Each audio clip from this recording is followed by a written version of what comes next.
Now, on my podcast, I'm the one that's usually asking the questions, right? But on today's show, I found myself answering a lot of questions. And I have the pleasure of thanking my good friend Johannes Kadhila for putting me in that position, because this was literally a little mini therapy session for me, where I actually got to express myself on certain things that happened and issues, and really get to be in my feelings for a change.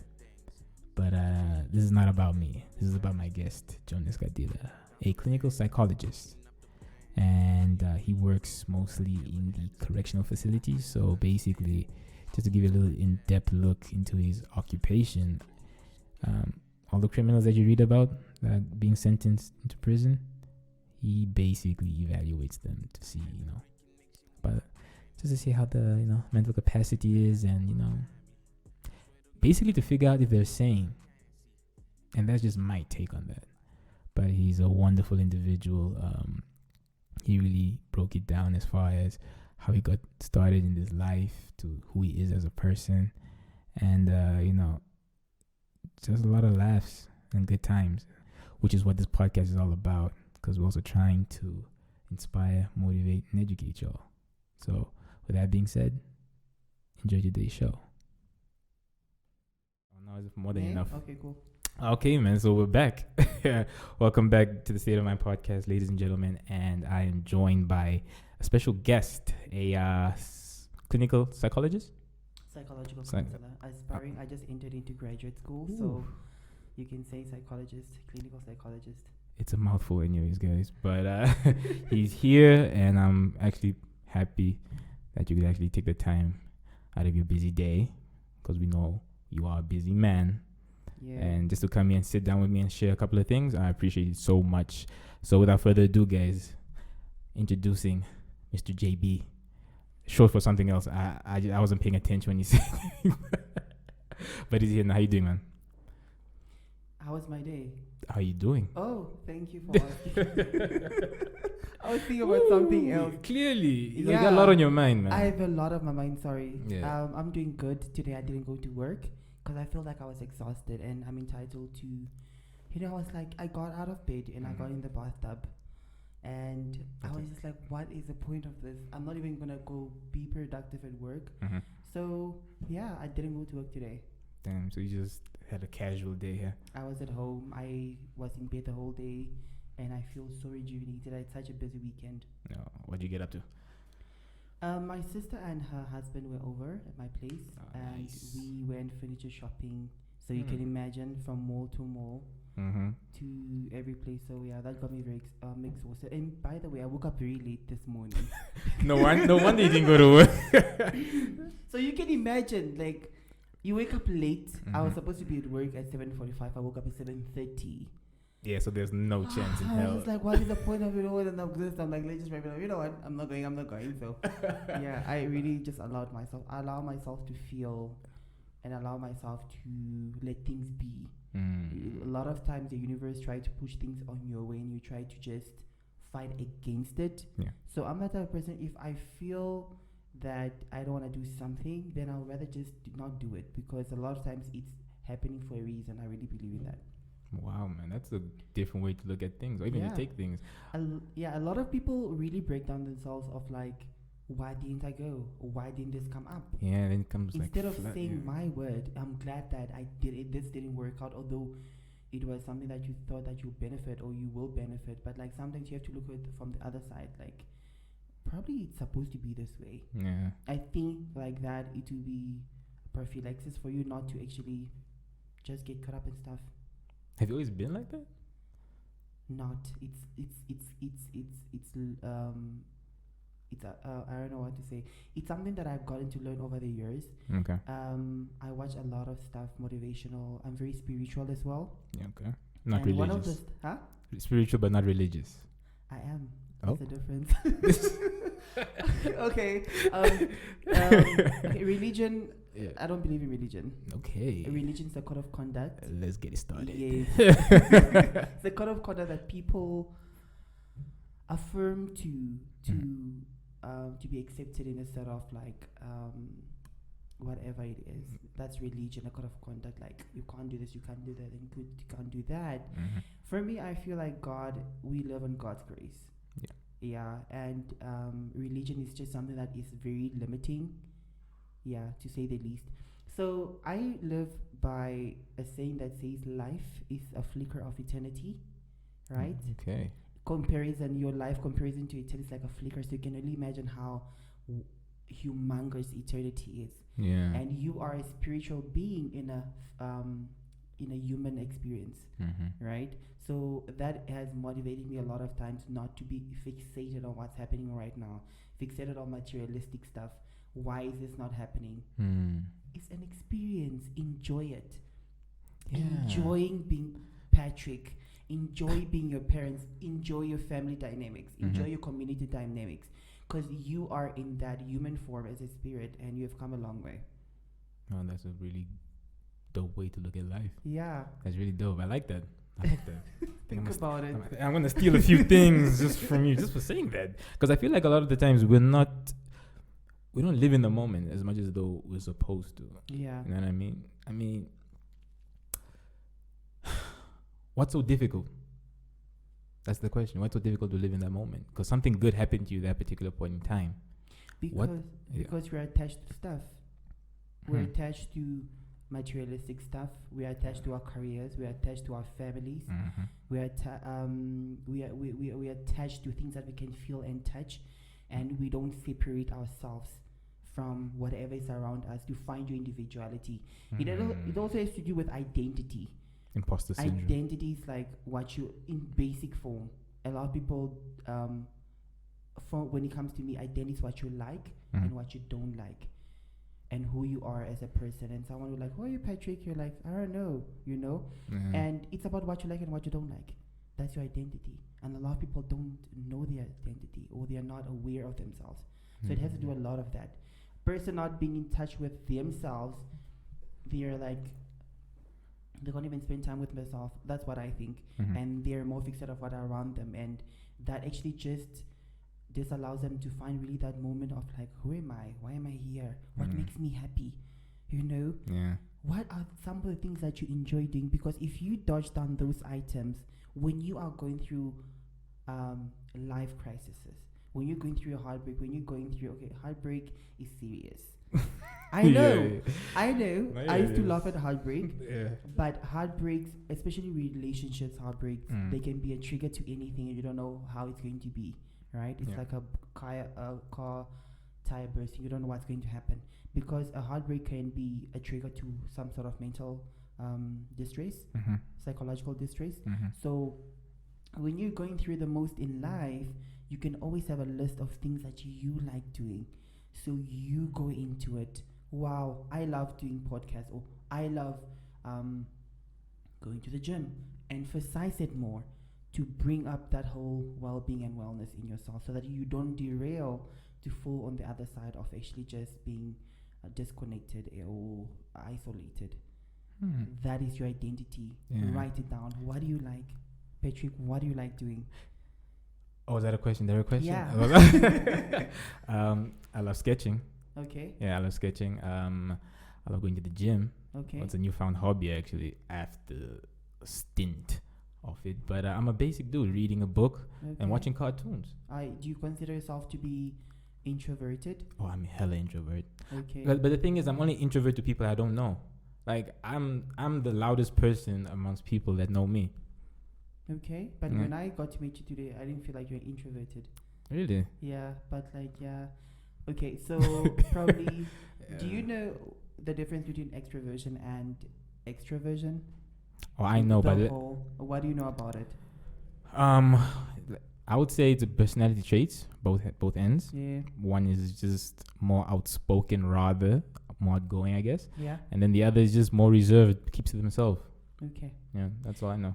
Okay. What happens is when you're introverted, let me take you to your energy levels. Okay, right? Let's go. An introvert, we all have energy balls. Some way, somehow, imagine it like you have 5 energy balls, let me say, around you. Okay. And they're like your batteries to move, right? They affect your mood. They affect your emotions and your psychology, right? So those bulls need to be energized for you to be at your most epic self. Okay. Right? So introverted their bulls get energized when they're alone. Okay. When you're reading a book, that's when you're happy, when you're so high on serotonin. Yeah. Or dopamine, whatever you want to mention. Yeah. You know? I was thinking of something different. I was like, what? You know, when you're just so happy, Yeah. you're like, oh my goodness, I'm really happy. And you're talking to yourself and you're you're walking your house naked. Yes. And you do that type of happiness. Mm-hmm. For introverts comes when they're spending time alone. Yeah.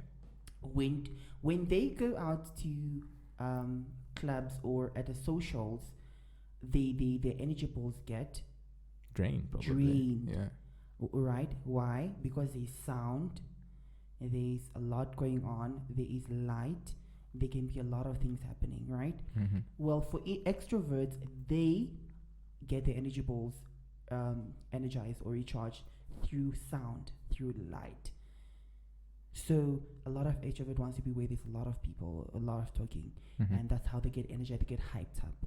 By the moment that you isolate them, their energy balls get drained. That's like, oh my god, I can't be alone. I just want to go to a social. Like, what's happening? Yeah. They can't be at home for too long. They get very drained. The opposite of it. So that's a whole, yeah. But it brings me back to something you said earlier, and I think it's been like a highlight of the show lately, because we spoke about COVID and how it affected everything else. Yeah. And I always felt like COVID literally showed me that people don't know how to be alone Yeah. at all. Yeah. And it brought a lot of psychological issues on the surface. Yeah, no. Yeah. Because I'm what? Oh, you agree? Yeah. Because Yeah. you remember before COVID, we were so busy. Yeah. The world was super busy. Work, chops this Wednesday. A lot of socializations were happening. You know, social socializations were happening. And COVID just made you actually, pause button was actually pressed. You got to think about your life. You got to think about things got caught up with you. And a lot of people have been in the lifestyle of trying to escape from their reality through drug abuse, through alcohol abuse. So that being stopped brought everything to the surface. You're like, you've been trying to run away for too long. Now it's catching I'm here up. with you now. It's just you and me. Your mind and you. And they'll be like, my mind is very busy. Yeah. It's loud. And I'm like, practice mindfulness. Something that has saved me also. Yeah. But you know, clearly you've been speaking so, or rather you sound so knowledgeable about this, and I don't think the people listening actually know what you do. So why don't you give them a brief background, because I bet people are just like, wait. Okay. This guy just talking. Probably What they does he think, actually know? Yeah, they probably think alchemist. Yeah. Whatever you call it. Okay, there's a lady that called herself an alchemist, but apparently it means something else. But I am a psychological counselor. I'm in graduate school right now, doing my specialization in clinical psychology. Basically, I did my undergrad. I'm working for corrections. Yeah. As psychological counselor as well, also with doing case management and stuff like that. Good stuff. I see offenders that were newly sentenced, so everybody you read on the newspaper, I have to see them first. Highly emotional, highly needy, highly in denial citizens. I have a particular one I'm really interested in asking you, but I don't know if we should. You should. Yeah? Don't just talk about the ocean. I know. Don't talk about the ocean. I'll get in trouble. Anyways. Yeah. So that's me. I did my undergrad in clinical psychology, and then I moved on to do my internship and research in neuropsychology.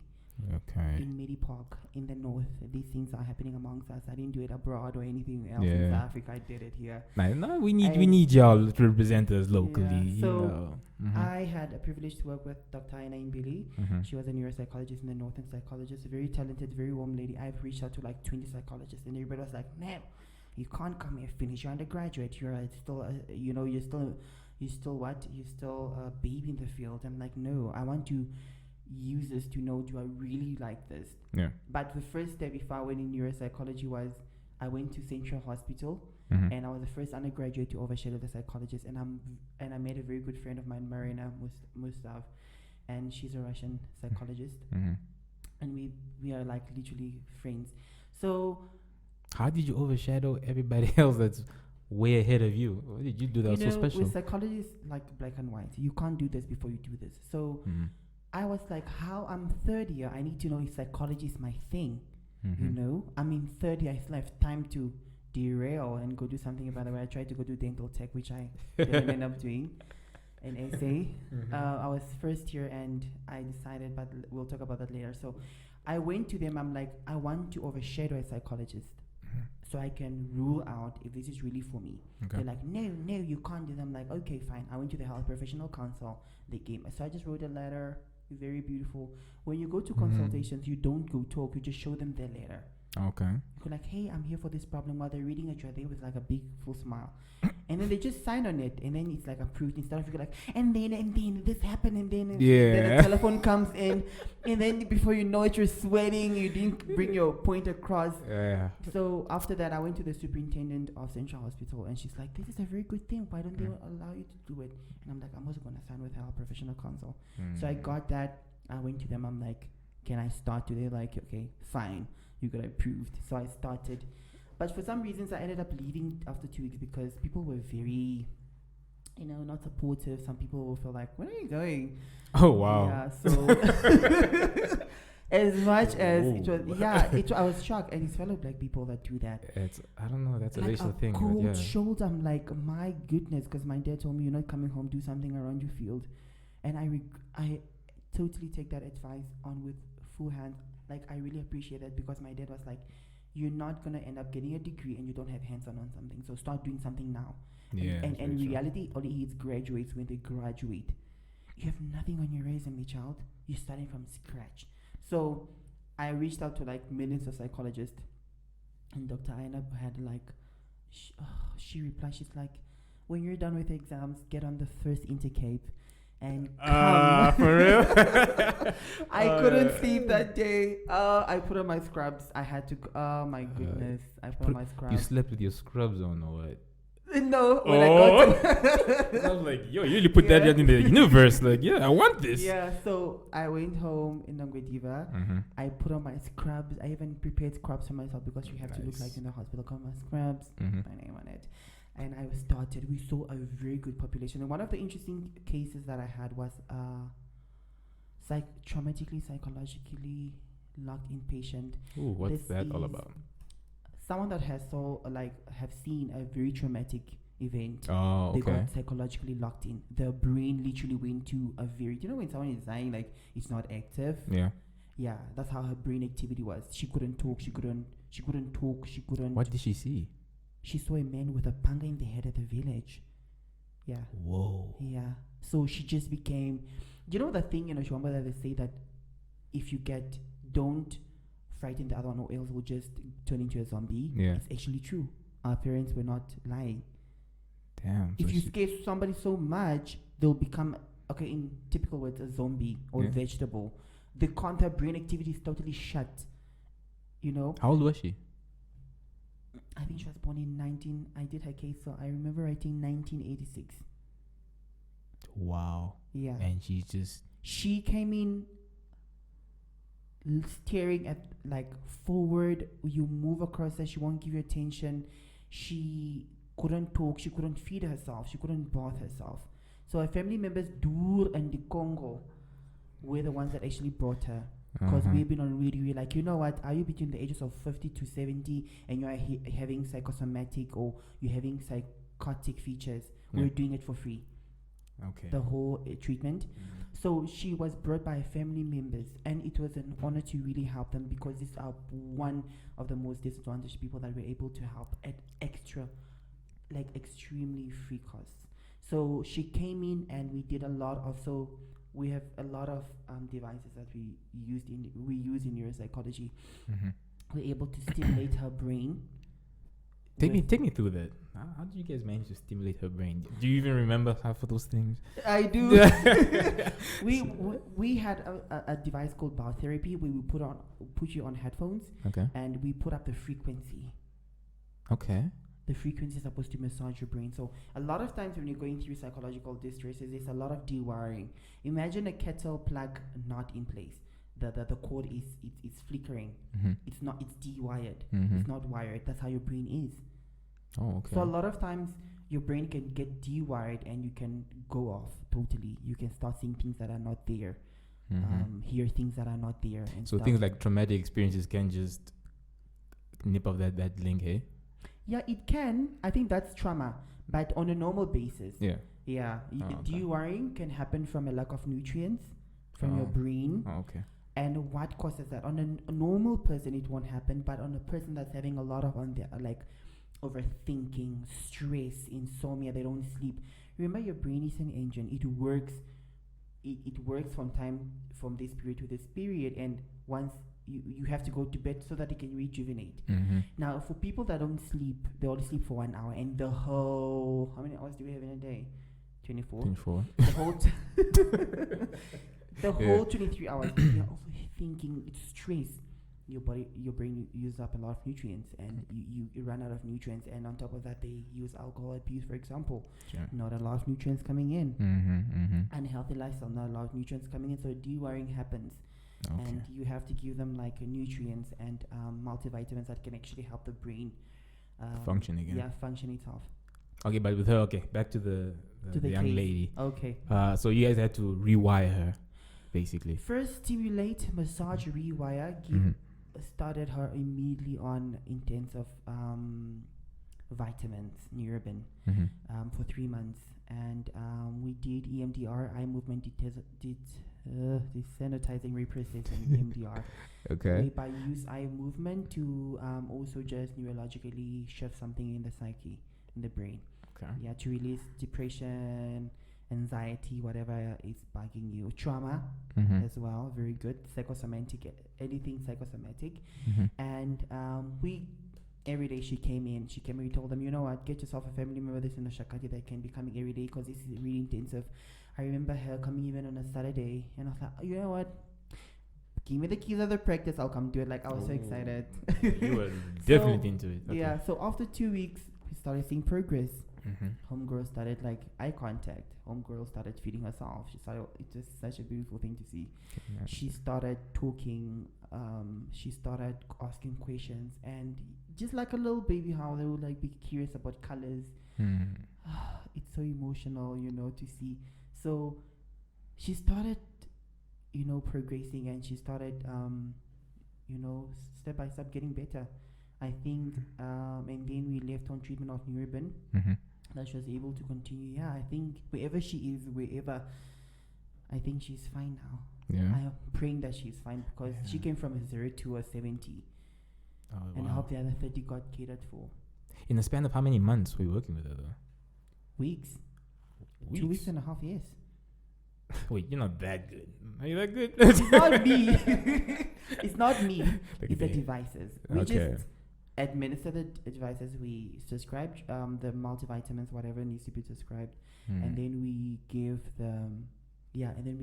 Okay, our doctor was the one that was administering the EMDR, so we were just also like trainees and interns. But she was my client, so the doctor only chip in when I needed help and stuff like that. Like, EMDR needs to be done by a professional. I remember I was the third year student, so she will do the EMDR because it's very, very specialized. You have to be trained in it. You're moving, anything can be triggered. I remember one of our patient was a 30-year-old man. I don't know what he came in with. I don't know if it was psychotic features or depression, and he actually wet himself on the bowel therapy. That's how much, neuropsychology. Psychology is having 2 branches: philosophical, scientific. Philosophical is the typical psychologist that will speak. You get treated through dialogue, and neuro is a scientific approach to treating psychological distresses. For example, neuropsychology. So whatever I do on you, from a scientific point of view, what do they say? Empirical evidence. Okay. To show that it's working, right? So I want to see, is this EMDR that I'm doing to treat the depression working? How do I get that physiological results, such as yawning, burping, sweating? Those are things that I can see and touch, and that's like scientific. So the man actually urinated himself when we were actually, it was kind of like not something good to see, because I was like, be professional. So I rushed him quickly to the casualty because I just wanted to go investigate his vitals. Okay. But everything was fine. But the doctor was like, yeah, he's just going through it all. The body's processing. When we go through trauma, whatever, our brain needs to process. Animals process on themselves.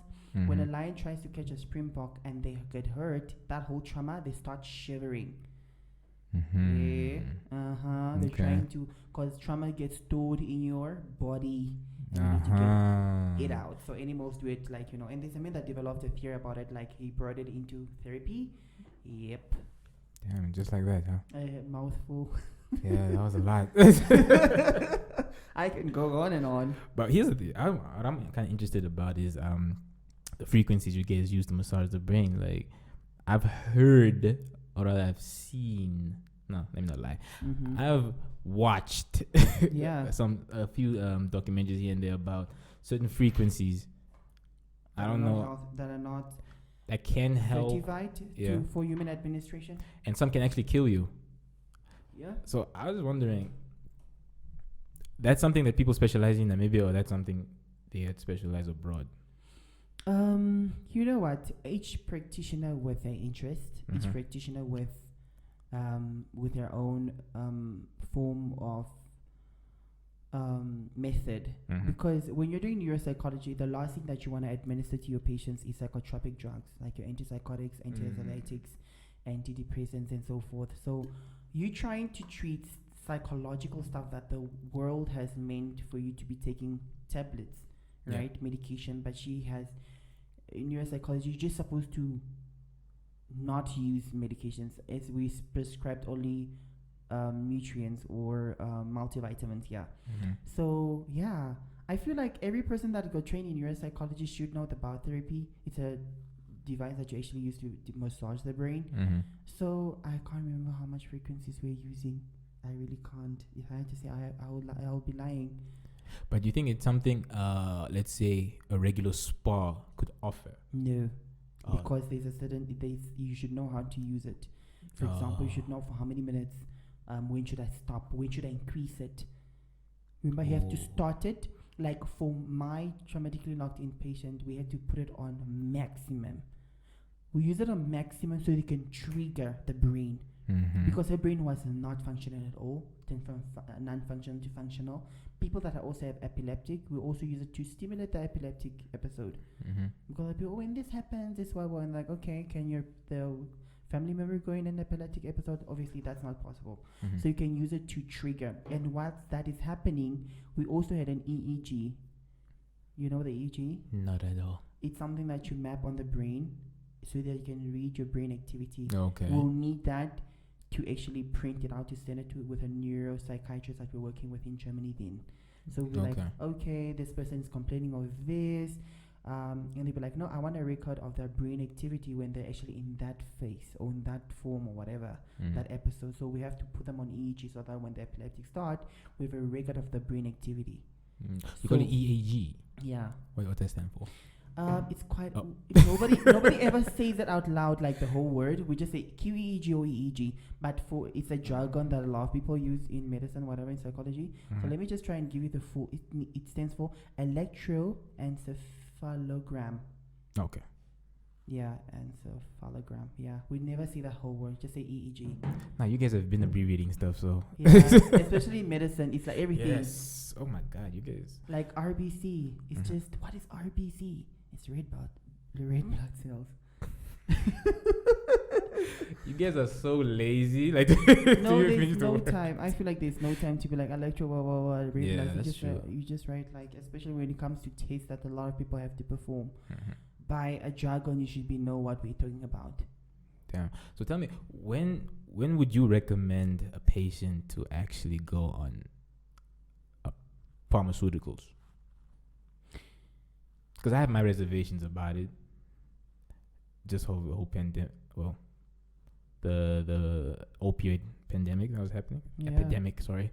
I just reserved about it because I feel like you're creating a group of addicts all of a sudden, which is proven now, anyways. But it's like, when would you, as a clinical psychologist, recommend or prescribe? I feel like it depends. Mm-hmm. You get people that have let their symptoms get the best of themselves. Yeah. People that took long to come to for help, right? You get people that you're like, why have you been sitting with this problem for years? Let me take an example: suicidal Mm-hmm. attempts. These are thoughts that were irrational, Mm-hmm. right? Irrational, and a person gets to be aware of them, then they become scared, right? Okay. That is a perfect time to see therapy, because it's just a matter of your therapist doing a cognitive behavioral therapy, just trying to investigate what's going on, and those intrusive thoughts are like, let me go kill myself. You're not good enough. Mm-hmm. You're ugly, and all these things that we say to ourselves, those are called intrusive thoughts. So when you're in that phase, it's a brilliant time for you to go to therapy, because you're probably in I don't know what you are in. With psychology, it's never black and white. It's a very complex of stuff, but Mhm. that's a beautiful moment for you to actually go seek help. Now, a lot of people don't go for psychotherapy. They're just from being afraid of having them. Mhm. Like, oh my God, where do I have that thought of saying that I'm not good enough? Yeah. And you don't get intervention. It moves on to you believing it.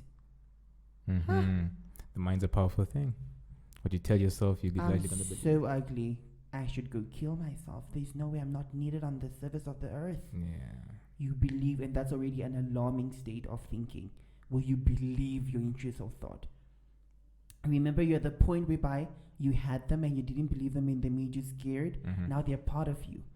So that's already a red flag. So that is like sort of like you have to do a lot of damage control. So it depends. I feel like then that person has become the thought Mhm.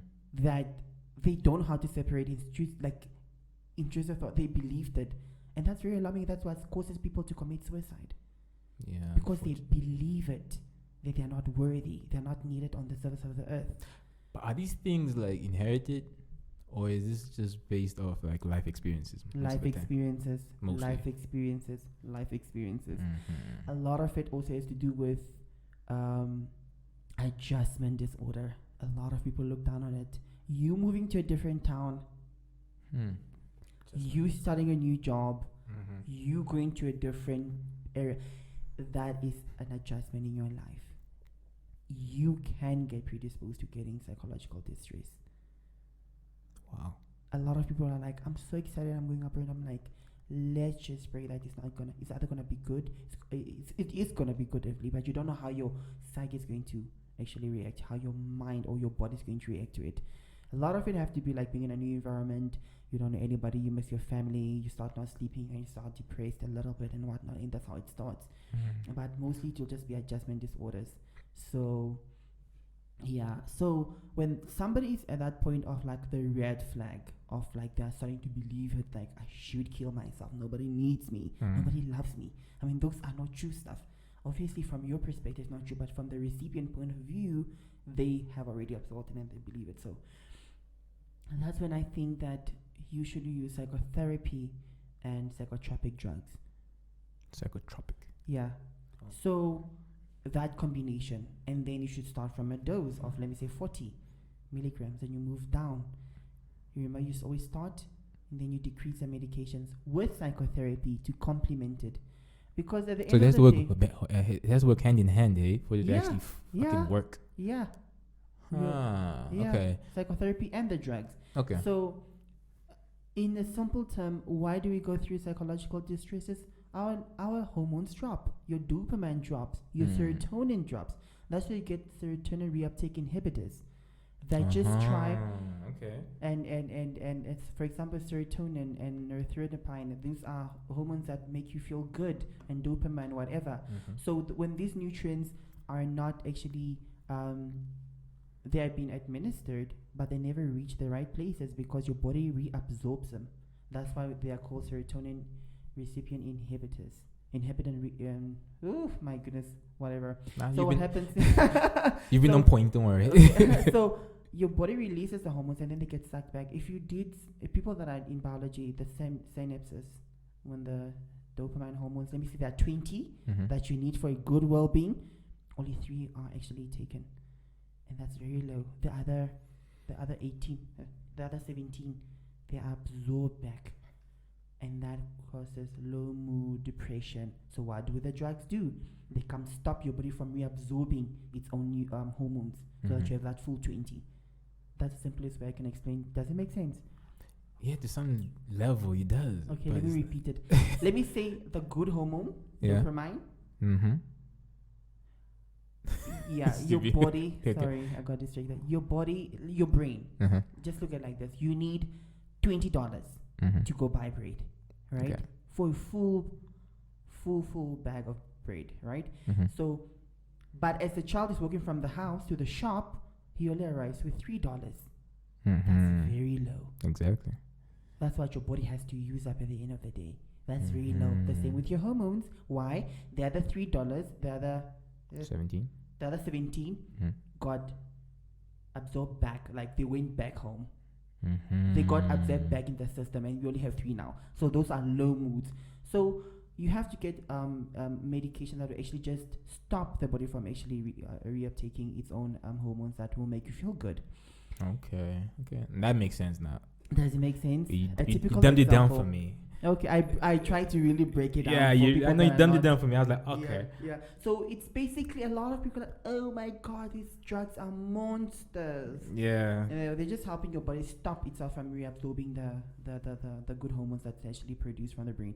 A typical example is, and a lot of times when you're going mild depression, exercising is good, having sex is good, Yeah. because it releases serotonin. Having sex is good. Yes, our lecturer told us you should at least apparently have 2 to 3 times. You have sex 2 to 3 times a week. Oh, I thought it was Yeah. daily. I was like, fuck. Serotonin is Okay. a good feeling hormone that you get from hugging somebody, from exercising, from gymming. That, yeah. I look Those are the good. natural ways of how to actually stimulate it and get it for yourself. Like you saying, you should eat carrots to get vitamin. What is it? Vitamin A. Some What shit do you like get that. from carrots anyway? I don't know. Yeah. I just heard it make my eyesight look good.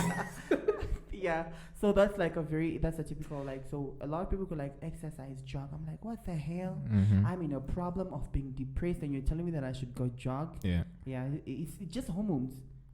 You being depressed, you being anxious. Yeah. For anxiety, is an overproduction of a hormone. Yeah, what is the anxiety? I was dealing with anxiety. I don't think I never told anyone about it, but I knew. Can you tell me about your symptoms? You might not be the only one that's experiencing it. No, that was back. Okay, now I'm cool. It's just like typical things like not meeting a deadline would fuck me up. Like that would like really, really mess me up. And I would just come again. What just missing a deadline or something like that. Okay. If I'm just not finished with something, a particular project, I would Yeah. get like I'll just build up anxiety. Not even that, just maybe anticipating something to happen Yeah. and it doesn't. Okay. And everything else is like, Crumbling. whoa, yeah. And I'm just like, damn, Okay. what's next? What do you start feeling? How do I start feeling? Down, low, depressed. Okay. Yeah, and that's when I kind of like get reserved and I just start being quiet. Okay. Yeah. So, why did you actually think it was anxiety? I don't know, just what I thought. Okay. And I don't like doing self-diagnosing. Yeah. But I just felt like that was anxiety, I think. Okay. Yeah. Because when you said you get down and you get low, it sounded like it's like sort of like very, very mild depression. Mm-hmm. Actually, not depression. You just being sad. Because a lot of people use that word a lot of times at the wrong places. Oh. I'm so depressed. My husband said we're gonna go to the coast and we're not. I'm like, Yeah. no, you're rather sad. Yeah, that's just Yeah. that's just you being sad. I think you have to teach yourself that situations don't hurt us. You know, What do you mean situations don't hurt us? expectations are the ones. Our own expectations are the ones that hurt us. Mhm. Just try to practice that. Situations, outcomes don't hurt us. People don't hurt us. It's our expectations towards the situations, our expectations towards the people. Okay. You're anticipating this person to treat you like this when you go to their house, and they don't do it. Mm-hmm. So should the person not do what they feel they want to do, or they are right, or is it you that had an expectation Yeah. that you actually hurt yourself? So that's something that you can actually run with. Just that mindset. And again, I think it also had to do with what I actually picked up. It has to do a lot with perfection, being perfectionist. Yeah, and I'm not too much of a perfectionist, but I It's- do have a tendency of, I also believe that I was a perfectionist Yeah. to some sort of like degree, because it will just let things be, and just if you then I don't know, I think the least to say. Yeah. No, it's something I've definitely read as far as some books I've come across. And it's like, it's cool. I understand what they mean, but it's just like, I'm starting to understand that it's a process. Yeah. It's not gonna happen overnight. Yeah. So I'm just like, okay, cool. Let me just go with the punches as far as I'm concerned. Yeah, it also probably has to do with your personality as well. My personality. And remember, I Okay. always tell people, you're coming back to the identity. Who are you? Accept yourself for who you are. Don't change it. Embrace it and work around it. But a lot of us have imposter syndrome, eh? Excuse me? A lot of us have imposter syndrome. What is imposter syndrome? How do I put this? Don't quote me, guys. It's like you feel like, okay, how do I put this? Let's say you feel like you wanna be the way you're behaving, Yeah. you feel like you're acting like that person, and you feel like, oh no, I'm not trying to be that person. But in actual reality, in most cases, you're actually inspired by that person. But then you get this feeling of, am I an imposter? Like, am I doing this because I want to do it, because I'm mimicking someone? Wait, that's very complex. Say it again. When you is it about yourself, or is it like in No, it's relation about to yourself. It's about yourself. Yeah, Okay. basically how you tell yourself. Okay. Got- Start again from scratch. So basically, let's say I want to be JB. Okay. JB's he's out there. He's a socialite. He's all that. He has style. All these things. I'm like, okay, cool. You try to do basically the same thing, Okay. right?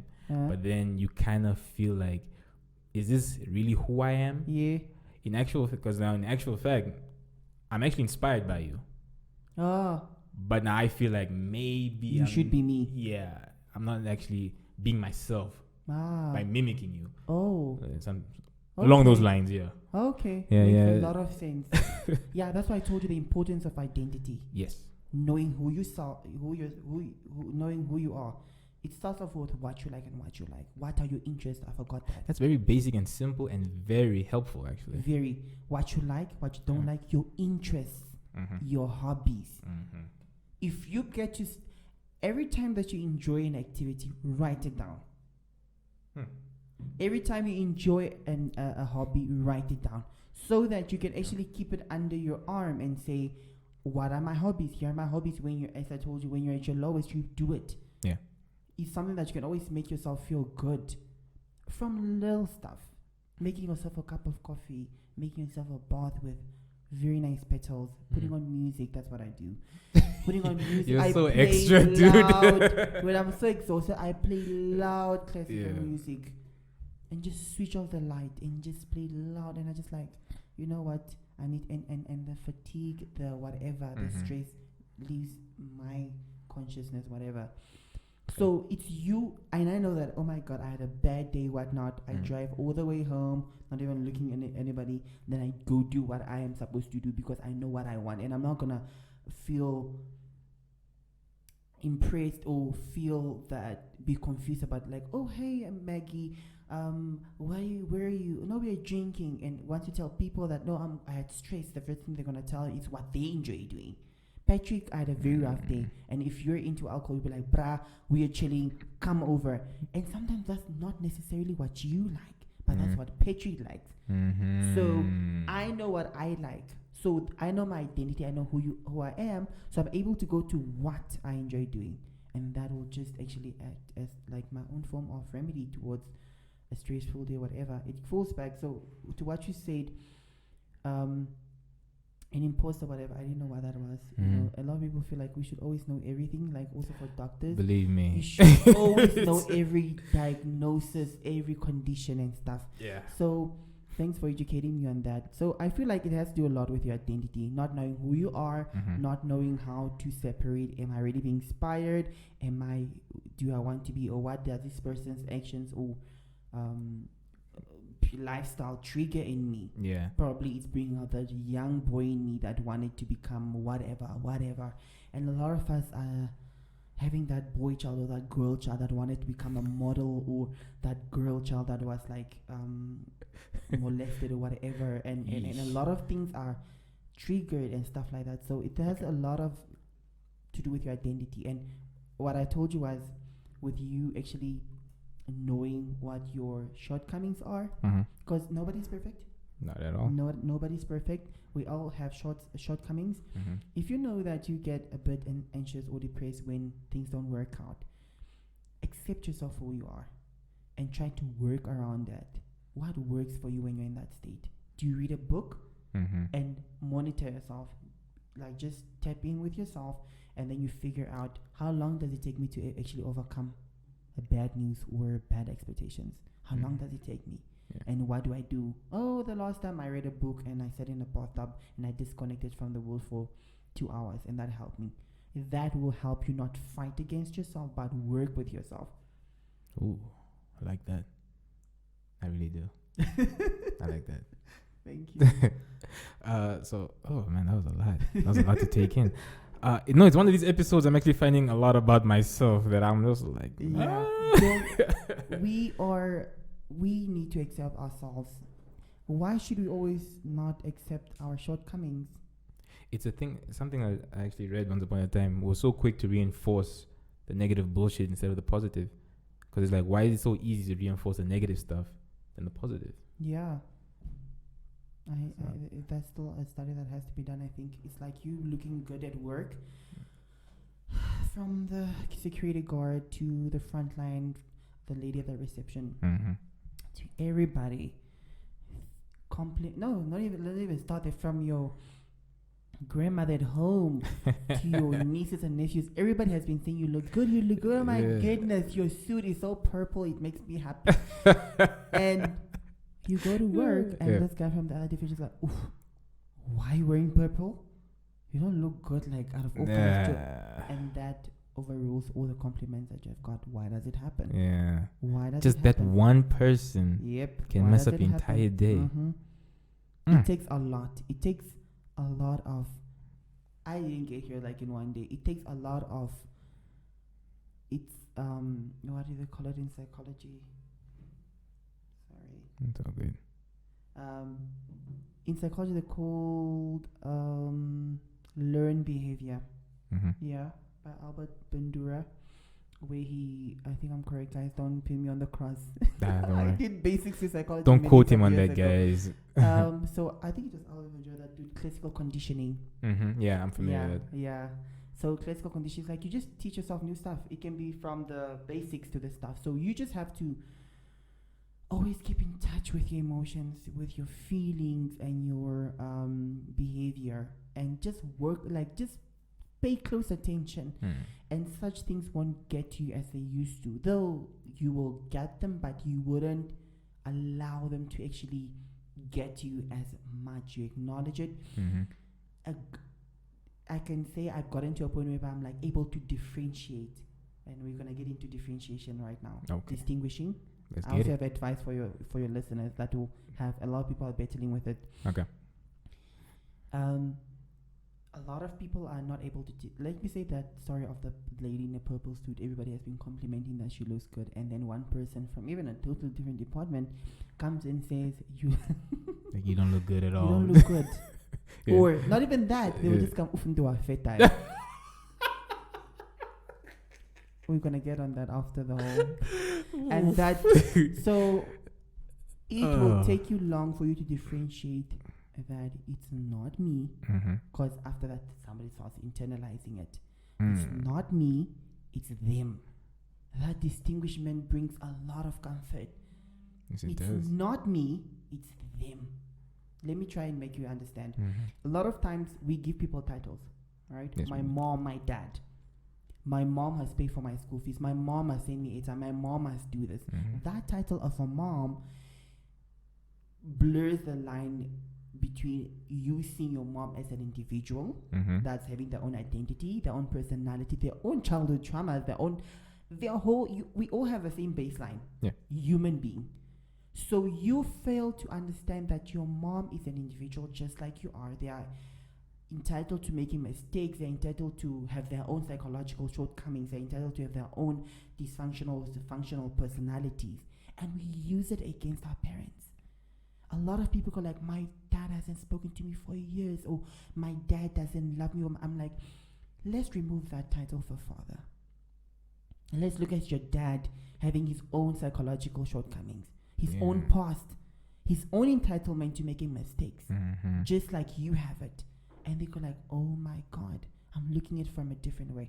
If you develop a habit of removing titles, trying to get patterns in people's lives that you have put titles to, you can help them fighting whatever it's they're caught up into, right? Yeah. Probably you have a father that's very people-pleasing and he doesn't act on his words. Then you can be like, probably he's having I actually created my own Discord, a people-pleasing syndrome. People, please. you just come up with that right now. No, it's something that I've been using. I think it exists. I think it does exist. It probably does. It does exist. I googled it once. People pleasing syndrome. Yeah. So probably he has that. And like, oh my goodness, now I understand. That will actually avoid you from taking things personally. Right? My dad makes empty promises. He likes to boost around his friends. He promised me he's gonna do this just because we're around his friends, but now he's not acting on it. Yeah. So that will make you feel, it's not actually me that is doing it intentionally. He has his own problem. His own flaws, yeah, man. Well, human beings. And he has that syndrome that we just the people pleasing syndrome, and I don't need to take it personal. And that is like a whole load lifted from your shoulders. That will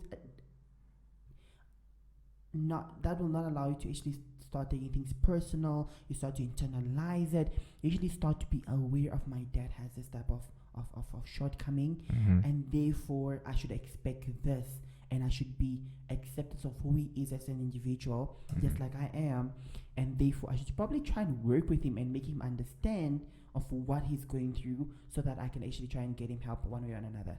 That will make you totally think it from a different perspective. That's one. I mean, for me, it's just like, well, first of all, they're human beings. Yeah. They've been through something, man. Yeah. It's like you can't put the expectations on them. You really can't. Yeah. Just let it be. If it's good, it's good. If it's bad, then, well, we'll figure it out. I don't know. Can I have 1 second, please? Sure thing, man. Now edit this out. Just need to. You're like a really busy person, huh? Busybody. Always need me on a daily. Just need to send something through.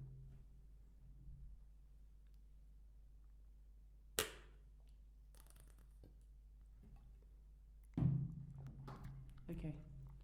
We can go We're on. back? Yeah. Okay, cool. JB in the building. Is that how you save me on your mobile? No. I could, though. What do you save me in your mobile? Oh, as? JB, man. Wow. Okay. What? I think that was the first name. Who told you about it? Was it? Yeah, it's just color. Color, Yeah. okay. You're like, oh, I have a friend named JB. I'm like, Alright. send me the number. All right. Well. Oh yeah, just gonna ask. In regards to hallucinogenics, do you think that's something we as Namibians are far away from, or is something that we're actually moving close towards? What it is? Just define that word for me. Hallucinogenic drug treatment. Drug treatment. Yeah. For Do example, you know, let's say, have you heard of shrooms? mushrooms. Yeah. Yeah. The psychedelic kind. Who's the celebrity? Is it who's the celebrity that was so confident to post it? Let me just. If there was a celebrity. I'm very bad with names. She's a singer. Short. Ah. I love her to bits, but I have a problem. I even forget my friend's name sometimes. Wow. Shani Aiko. Oh. Yeah, Okay. She Okay. uses mushrooms. She used. I think it was 2020. Yeah. Yeah. Okay. As far as Namibia or Namibia's health practitioners, Yeah. is that something they ever considered as of late, or is it something that they were? This is ever a totally consider? different new topic. So you can just quickly just tell me about what it does, what are the benefits. Okay, so and what has basically, been I'm not happening. too familiar with hallucinogenics or psychedelics like that, but people, rather in the States, They've been using shrooms, microdoses rather, to treat patients, especially some with trauma. Like, I mean, weed, marijuana. Yeah. You get certain vets who smoke weed because of the trauma they experienced in a war. Veterans. Okay. Yeah. So now my thing is, as far as mushrooms or just other psychedelic drugs, is Namibia even close to even attempting to try such things? So to a certain extent, it's been like approved. In some states. Medically, in some states. Yeah.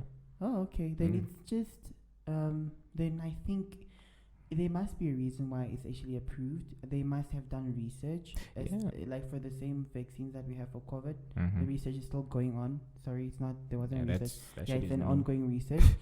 So I think the fact that it's actually certified in the States, I think there are some benefits that actually come from it, right? So definitely, I believe that it's just a matter of it not being here. But are we practicing it in Namibia? I'm not sure. A lot of us don't know what's happening in our own country because tell me about it. A lot of, I'm just here thinking that Dr. Aina Imbili was only neuropsychologist, and come we have 10 others. People are really just in this inventing and we're not aware of it because we're not. It could be that it's happening, we don't know it, but like I've never heard of someone that actually gone through it. But I'm actually curious to know what does it do, because I want to say, what do the mushrooms do to the brain? I'm a bit educated on marijuana. It's probably like a whole rewiring type of situation type of thing maybe going on. I don't know. With marijuana, it's really just it has some very sedating effects. It calms you down and stuff like that. But we all have different reactions here. That's to the it. thing. That's why I've never tried marijuana until this day, because I don't know how I'm going to act or react. Okay. I got in through high school without trying marijuana. Peer pressure. I'm surprised. Without peer pressure? I remember being in grade 8 and my grade 8 students, fellow students started smoking, and I told myself I'm not going to do it. I don't know if it's my mom that got to me or is it like something that I had in me, but I was like, I'm not going to do it. It's not correct. Like, not even a chance.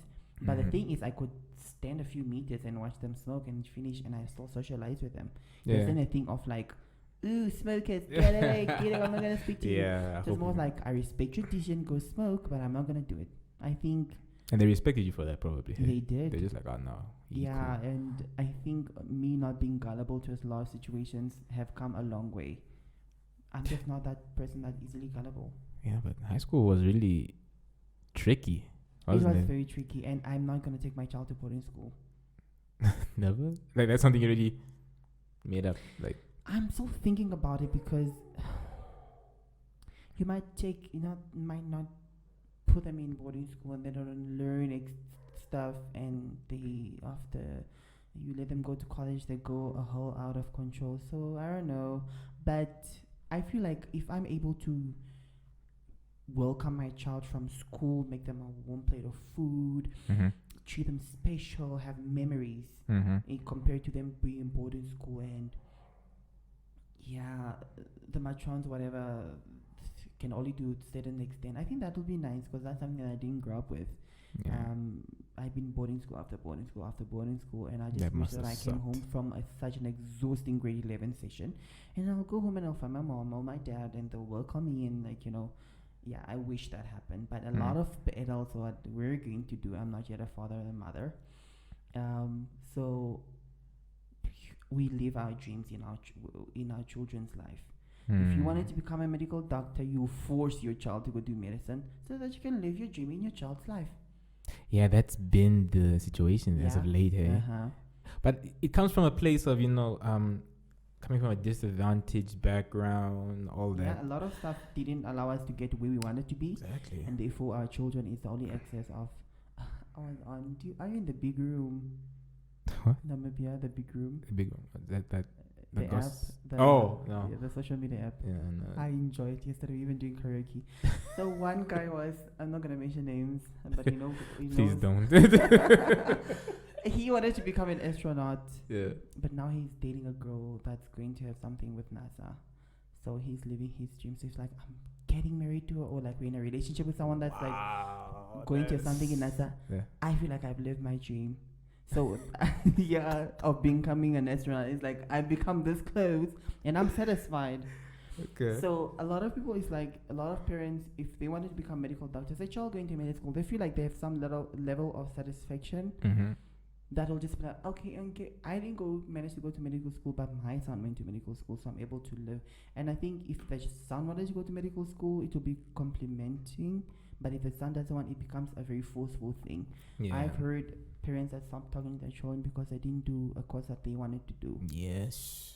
But at the end of the day, Yeah. they're always like, it's a really common thing that happened of parents trying to live their dreams in their children's dreams. Oh man, I never looked at it that way because yeah.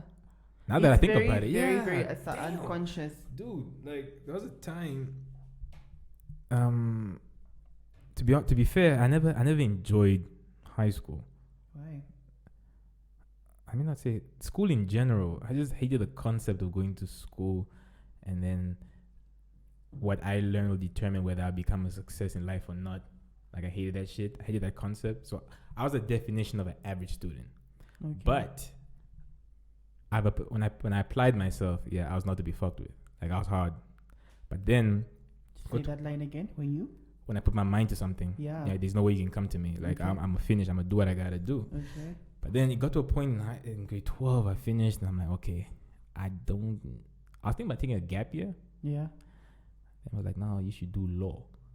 I was like, and the funny thing is, my dad initially was like, yeah, you should just go do law. I'm like, yeah, I mean, I'm cool with law, but nah, I don't want to do it. Okay. And then my mom also, she's like, no, you just check it, try it out. And they actually saw to, I was just adamant, I didn't want to do it at all. Okay, what were your reasons of not wanting to do law? I just felt like it wasn't going to satisfy me any kind of way. In what way was it not going to satisfy you? As far as being a professional or anything, like I didn't see myself being a professional. Do you think it was too restricting? It was too black and white? Too limiting? Contradiction with your personality, with your interests? No, I just didn't like it. In your mind. Yeah, I just how did you view it? Take yourself to that when you're in grade 12 or when you're oh my god, it's a therapy session. Cool, yeah. Yeah. What did you associate with law when you're in that gap year that actually made you to decide that this is not going to work for me professionally? Because you must have attached something to it because you are not in law then. Mm-hmm. Everything was just on assumptions and preconceptions or stereotypes or whatever you can call it. So what did you attach to law that was so convincing that I don't want to do this? What was it? That's how I was like, was it something you feel like law was going to be too black and white for you? Technically, maybe that would be because the law is black and white. Like it's either you're right or you're wrong. Yeah. And all those loopholes don't mean shit.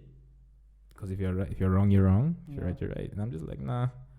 It just didn't suit me as far as I'm concerned. I just didn't like it. I wasn't for it. And even when I went to NUS now, by chance, initially I was going to take computer science. Okay. You wanted to take? Computer science. Okay. Now, that was just solely based on what everyone else of my group of friends were doing. What were they doing? Same thing. Okay. Computer science. I was like, okay, now I'm going to be that crew probably. I don't know. But then, ironically, the classes were full. And then the only thing that was left was business admin. So I'm like, okay. Now, the reason why I took business, right, is because from a young age, from 13 already, I always told myself I wanted to own something. Okay. I never knew what it was, but I always told myself, like, you know what, I want to own something. I want to own something to my name. So that hit, I'm like, okay, cool, let me try business admin. Okay. And long story short, I'm graduating in it. Oh, wow. So, how do you feel? I feel good because here's the thing. Like your situation, how are you going to be operating in an industry where you know experience is needed, but you're not going to do anything about it to get it? Yeah. So I told myself, you know what? Since I'm learning these things, why don't I apply it? Yeah. That's why I created my brand, Maverick Designs. Okay. So I was like, man, I don't even have to share context so that I can like support you. Oh my and always refer you and stuff. Yeah. Yeah. And I was just like, yeah, let me just try that. And so far, like I said, it's a hand in hand. When you said about like graduation, when you're like in second year and you imagine graduation, how did you anticipate it to be? Like everybody else, party. And now that you're here, how is it? Yeah, no. School was draining. I was just like, man. When you see like people that were final years, Mhm. like you'd be like, I want to. If I was in final year now, I'll be happy. Or I'll be this, and then that comes, and you're just not having that level of being, Mhm. yeah. But for me, it was always the thing of I always had this imagination. I always had to picture this thing that during graduation I'm going to be working anyways.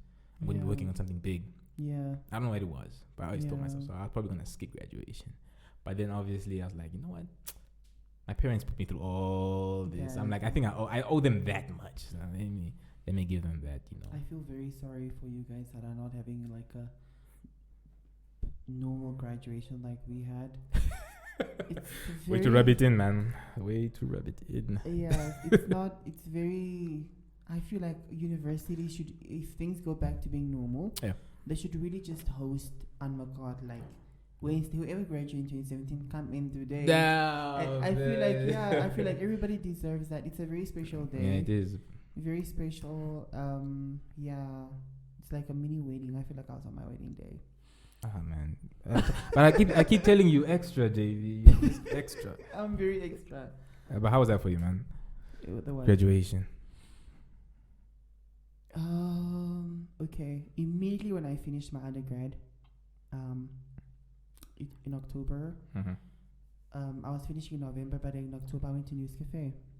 Okay. I met a very, I loved her name was Catherine. She was from England, a wife to an Afrikaans guy that was a manager. That they were both managers and they were married. Okay. She loved me instantly. She loved my energy, and she's like, "Hey, we can you make use of your good aura? Did you want to become a waiter here?" I'm like, "Sure." I'm finishing next month with my school, so she was like, "When you're done with exams, call me." We went for interviews. I got in, started waitressing. Ooh, it was 2018. No, 2017. Oh, not too far back, eh? Yeah. So, no COVID. A lot of tips, enjoyed myself. Then came March 2018. Remember, graduation was in April, but in March I had to choose between MTC and multi-choice. Okay. For call center, and I chose multi-choice. So yeah, I went for multi-choice. September the contract ended, and then I got into actually what I was actually studying for, like psychology and stuff. So after that, I even got into sales. Being a sales rep, I lost it. You just. I couldn't. What was troubling about that particular job? Imagine being told you should produce 1.3 million in a month. Through what? Call? My God, it's like you have to call a spreadsheet of clients, and you have to be like, you need this, buy them. Or they're putting your order, so you have to like call people. You have to call lodges around, or whatever. But that really, I'll be sick when I'm at work. I'll be so fatigued. But when I get out of the building, I'm fine. But when I go, like it was just, I was really. Okay. But then the end actually ended up retrenching me, and I celebrated. So you were. So my advice to people is, you might have studied geology, you might have studied psychology, you might have studied what, but like don't be afraid to try out stuff, to really try and make ends meet for yourself. I've done 3 different jobs: call center, being a waiter from basics, and a lot of people are like, oh my God, I will not be a waiter with my whole degree. I'm like, why not? Oh no, what if people come there and they see me? I'm like, it doesn't matter. It does not matter, because what philosophy did I live on then? I just felt like me having a degree, it's like a cherry on top of the cake. But have you lived? That's the thing. Have you lived? You got the degree, but have you lived? And also, have you lived? And also, do you care about what people have to say about you? And does that actually make you not do some stuff because you're scared of what people are going to say about you? You being a waiter, and they'll associate you to being poor or being what. So a lot of people have that. Yeah. So I really didn't care. I did it for like 4 months. I had fun, and I've learned how to appreciate waiters. I've learned how to tip waiters. I've learned how to patience. I've been with difficult clients. So that's just like my advice. Like it shouldn't be black and white. When you've studied geology and you feel like I can't get a job, so I can't take another job that I haven't studied in. So I think that's what I have to say for your 20s are there for a reason. Yeah. Like, to be honest, like, it's something I just began to realize when I turned 23. I was this year? Nah, dude. I'm 26. What? Yes. Okay. I bet you're like 21. I'm a grown ass man, yo. So no, it's just something I began to realize. Like, nah. I just realized, like you said, my expectations for certain things, I just like, they're not gonna be met. And I'm like, what do I know at 20 anyways? What do I know at 21? Yeah, allow yourself to live. Yeah, exactly. So that's what I started doing. I was like, you know what? Fuck it. I'm not gonna get a car by 21. So okay, cool. I'm gonna see what else is out there for me. Because I feel like the next win is around the corner. I'm just gonna be patient about it. Yeah, and also one thing that I love is, whatever you're going through, bad, good, whatever. Mm-hmm. Feel it. Don't fight it. Just absorb it. Live in it. The chaos. It's all gonna go away. Nothing is permanent. And I always tell myself it's gonna be a story. It's gonna be a story of another day. It's gonna be a story one day. I'm gonna tell it to somebody. It's always gonna be a story. And you're gonna be like, damn, why was I so stuck up? Why couldn't I do something about it? Like, why didn't I do this? There's a lot of people that contemplate a lot, that live with what people have to say. You find yourself, why wasn't I just free? Yes. I can never take back my university years of going to clubs, waking up at somebody's house, flirting with a dial cab man so that I can get some. So those I will never take those great memories, because when you're in university, it's survival of the fittest. Yeah, I had to survive, and I remember being stuck at a house in Ludendorff, and there's no cab, and I only have 12 rand. No, I had 70 bucks. Okay, 12 rand plus I had money, and we were two. My other friend was staying in Amona, and I was staying in Pioneers Park, and that's like 100 and what, 70 plus 70, or 140, and I only have 70. So I had like. Oh, this is over like overtime. It's like over. What time was it? Like 12? It's not even Uber. Sorry, it's Uber. Dial a cab. Yeah. So a trip is 70 rand. So for him to take us to UNAM, and for UNAM to Pioneers Park, that's 140. That's crazy. And I'm like, what do I do? What did you do? Flirting with a man. Did it work? It did. It did, and I never take back those years. We did crazy stuff. Yes, yeah. I never take them back, because I lived. I allowed things to be. I lived in the moment. I've done stuff, and I've and to the point I'll be like, I don't see myself going out again and like getting crazy. My friend and I were like, chummy. We have 200. Okay, 100. 100. Taxi was 10 rand then, so it's like $20 to go and come back. Yeah. $80. Let's go. Not overthinking about, no, it's too little, whatnot. Even if you had like one beer, we would go. Have the time of our lives. We take along to people's houses, like we take along to Ludendorff, and we ended up not.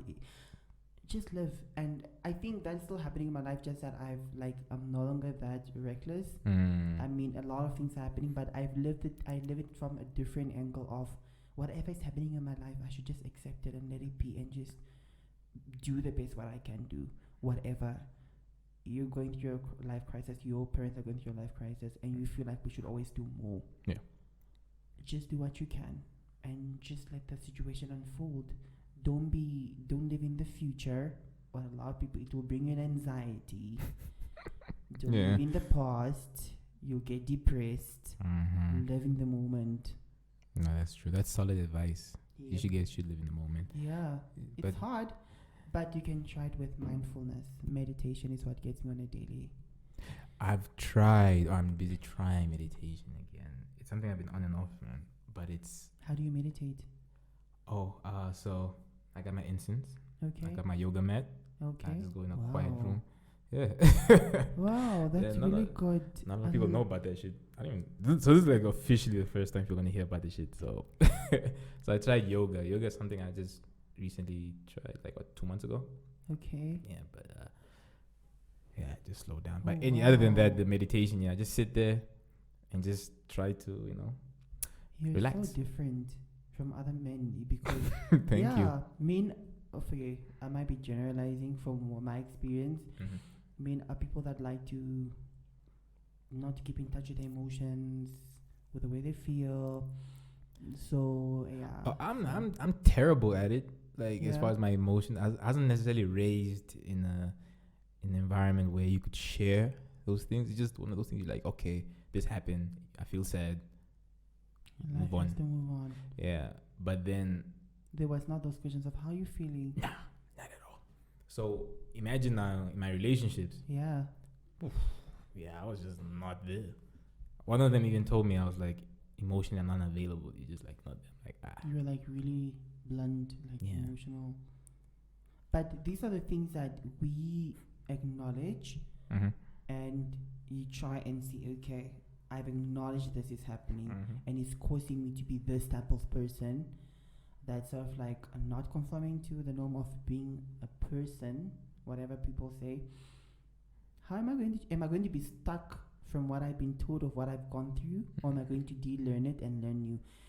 You can de-learn some stuff. You can acquire some stuff by acknowledging it, dealing with it. Like right now, you're getting in touch with your emotions and stuff.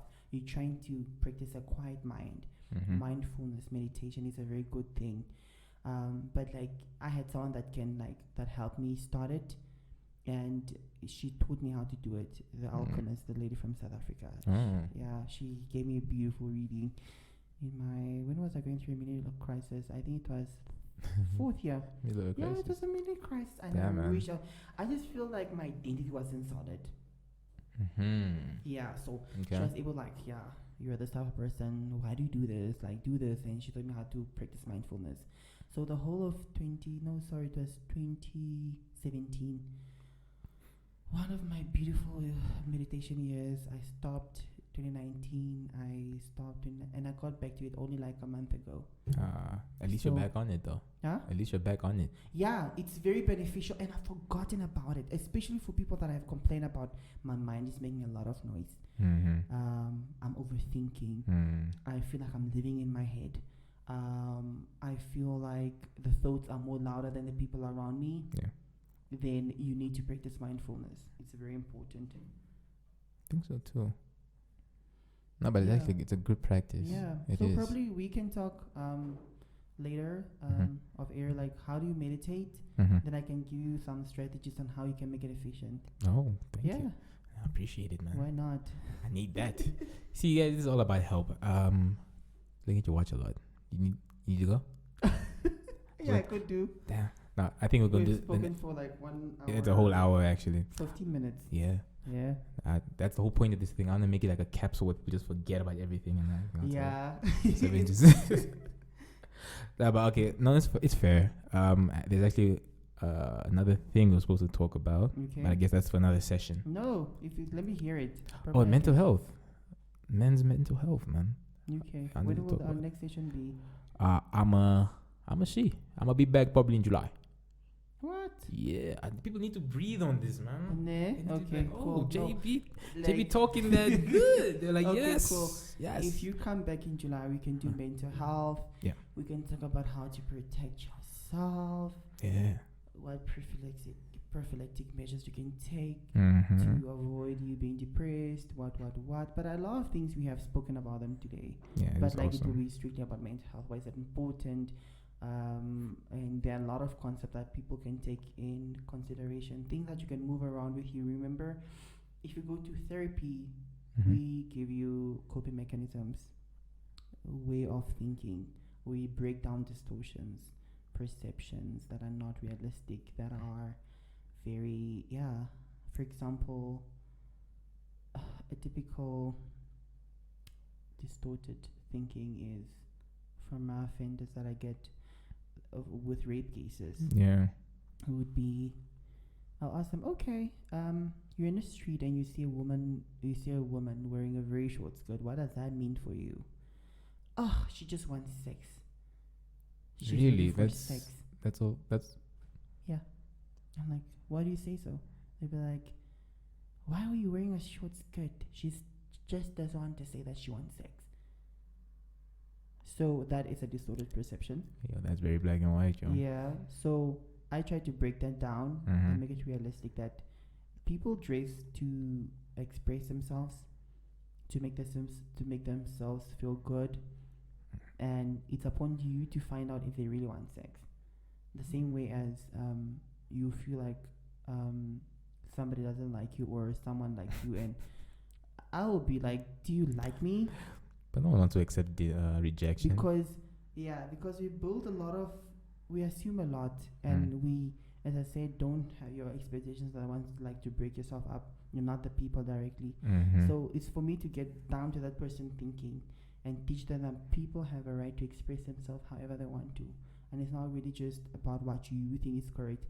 And a lot of people, that leads them to actually commit rape because she's like so convinced, the person is so convinced that this person wants sex. Yeah. You see how distorted that is? It's wrong. It's not true.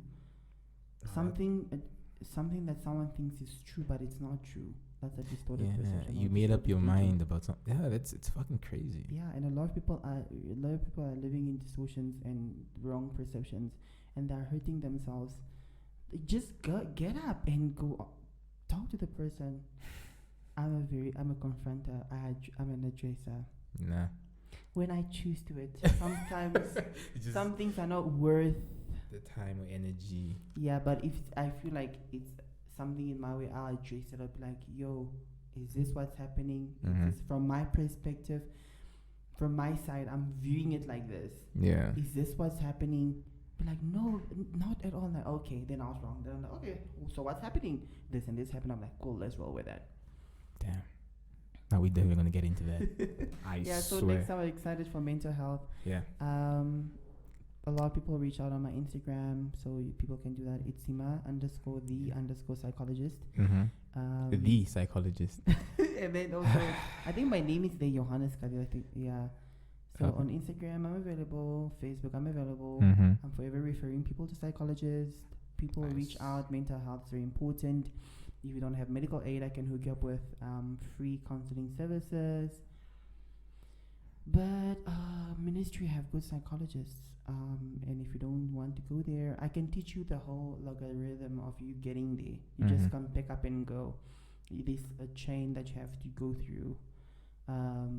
Yeah, so I'll be able to advise you, link you up, whatnot. If you have medical, brilliant. I can ask you, what is your preference? Should a therapist be white, black, or that matter? I was very specific of my psychologist. Wait, that's something they ask you? I ask, what is your preference? And a lot of people have preferences. I'm like, do you want a male or female? Black or white? Old or middle age or young? All these things play a big role. They do. Because now I'm thinking about, okay, let's say I'm going to talk to a stranger about my problems. Yeah. I have to know that, look, yeah. I can actually look at you. Yeah. Because you have to like set yourself down and like just close your eyes and just think, what is going to make me feel comfortable? What is the image that I have in my brain of a therapist that will make me open my mind and open up myself? So that comes with a preference. You know, a lot of people have also perceptions about certain ages. Or I had a client that told me, no, black people, no matter how educated they are, they're just very judgmental, or they can. That is that too. Yeah, he was like, I am not going to see a black therapist. Isn't that? I mean, that's kind of harsh, and but it's your preference, fair enough. But it's like, but it was an extreme. It was an extreme perception. Yeah, man. Yeah, another reason why you should go for therapy. Therapist needs to correct those distortions that you have. Yeah, exactly. That's the whole point. That's the whole point. Yeah. I'm gonna try it out though. I think I'll actually want to give myself a couple. And I think my last words will be. Damn, why are you running through, man? I'm supposed to be signing off, man. Okay, cool. Any last words from JV? Wow. Jeez. Yeah. Sorry. A lot of people feel like you should go to a psychologist or counselor, whatever, when you're going through the most. Yeah. I feel like people should go even when you're doing well. Yeah. Yeah. Make it a habit. It's very nice. It's addictive. don't let things come to, what do they say? Don't let things get out of control, out of your hand. See a psychologist, even if you're doing fine, just as a preventative measure. Just for you to learn yourself. Sometimes you're fine, but you just don't know who you are. That's true. What are your interests? That's very true. Did you do a psychometric test to know what profession is in line with your personality? Do you know your personality group? And a lot of people feel like, oh my goodness, it's the beginning of the year, end of the year, I'm going to take a full body medical checkup. I'm fine. No, I've taken a full mental checkup as well. That's just half. You're a human being. You should be treated from a holistic approach. Yeah, both mental, physical, and spiritual. And that is word from the wise. No, but I thank you so much for coming through, JB. This was an awesome session. Really? Not gonna lie, I'm glad. this was great. I loved it. Okay. I found out a couple of things about myself. Okay. And hopefully, let's see. Maybe I'll find out more about myself in the near future. Yeah. Yeah, man. But I appreciate you so much for coming through. Please reach out if you need to see one. I can remember.